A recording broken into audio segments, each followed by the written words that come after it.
Quest'estate stavo aspettando la metropolitana a bassa stazione fuori rotta, Campi Flegrei. Comunque 5 minuti e non basta la metropolitana. 10 minuti e non basta la metropolitana. Un quarto d'ora e non basta la metropolitana.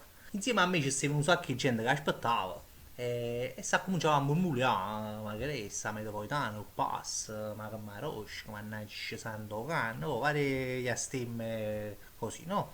A un certo punto, bello e buono, dal quarto binario, bello e buono vedevo in una metropolitana. Tu quando ci guarda, ma così, però sai, ovviamente pensiamo che non è la nostra perché quella passa sempre sul binario 2. Come ci guardammo, cosa, così nell'attesa. E niente, passano i 5-10 minuti e la metropolitana non passa. Ma intanto quella là, quella metropolitana al quarto binario, rimane là. Cominciamo a ci guardare. Voglio, ma può essere che per caso va a Piazza Garibaldi? E tutto quanto no, ma non lo so, onestamente, può essere pure, però non lo so. E vabbè, che mi fa, sa, così si murmuriava, dicimmo, e tutto quanto così, ma nessuno aveva il coraggio di chiedere informazioni al macchinista. E dice, boh, mo c'ho domandi, può essere che si va a Garibaldi, va a finire che noi stiamo qua come sceme e ci parte la metropolitana innanzi a lui, che aspettiamo una tour candela, no? Comunque, pigliai coraggio, scusate capo! E chissà niente, non si girava. Cioè, tappo forza già lo canavo vecchio. Scusate capo! E niente, chissà ancora non si girava. Ah boh, certo, mo faccio un sashimi e Lucco lo faccio o sto nel recchio, no? Scusate capo! Questa va a Garibaldi?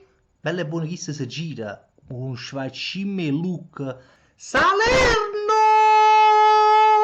Oh, voglio, ma un look che di meno c'ha certe figa capilla, così, i capilla chiare, no? Un po', tu quando a ridere, cosa, che chissà bella e buona che c'è uno strillo pari Tarzan. Salerno!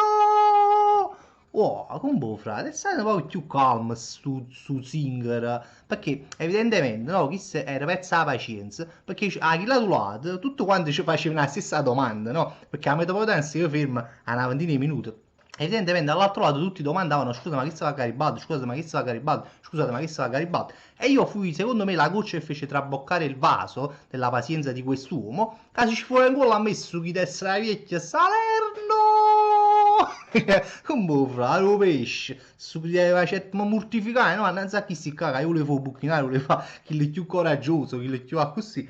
Ma tutto quando arrivo, vabbè. Comunque passano poco, 5 minuti, 10 minuti, bella e buona. Si è cominciato a vedere questa gente che piano piano scendeva a scala e si dirigeva verso questa metropolitana. Bella e buona, ma che detto quanti anni è là? Ma vuoi che so veramente va a Garibaldi e che sta la trina che ha detto Salerno! Ha detto un suonato. Vabbè, rimaniamo soli e una signora ci guardiamo da lui e dice, ma boh, che mi fa? Ma pare, e se mi rimane solo tutte e due sceme a candela. Come pigliamo, andiamo là. Rimasta gente da metropolitana, scusate, ma questa va a Garibaldi? Sì, sì, questa va a Garibaldi. Oh, era. Ma ci domanda ma spiego, per sicurezza domandavo ora a qualcuno. Scusate, ma questa va a Garibaldi? Oh, tutto quanto, sì, sì, no, guardate che va a Garibaldi. Ma l'hanno mica detto la vecchia, la casa caduta che lui macchinista, ma da credi, ma ci fatto treno, ma c'è tu treno annanzi a tipo chiappa, che ci voleva fare, scusate capo, posso dire un attimo una cosa? Garibaldi! Diceva stu nel retto che la casa caduta, era il papà fa Garibaldi! La casa caduta, vicino a me Salerno! E nemmeno c'è tirare a tutto quanto su 10 cretine. Ma vedi che figure di merda che facendo i boto, guarda, ma così pazzi. Salerno!